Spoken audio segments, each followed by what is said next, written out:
Hello everyone, আসসালামু আলাইকুম। Welcome to my Facebook page এবং ইউটিউব চ্যানেল। আই হোপ সবাই ভালো আছেন। আলহামদুলিল্লাহ আমি অনেক ভালো আছি। আর আজকে শুটিং করতে বের হয়েছি, ভিডিও বানাবো। আজকে আমার টিম মেম্বার নিয়ে সবাইকে নিয়ে বের হয়েছি। আর যদি লোকেশনে যাই তখনই বৃষ্টি নামে। আর সকালে বের হয়েছে, এখনো পর্যন্ত একটা ভিডিও বানাই নাই। তো এখন যাবো হর্টিকালচারে। তো পিকচিগুলা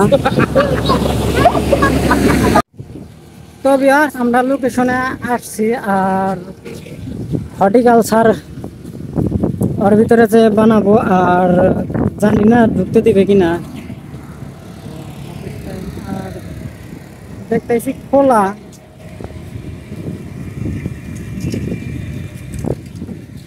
দেখি যাই।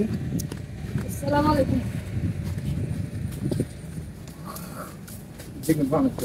ভিতরে আসলাম, খালি বৃষ্টি আর বৃষ্টি।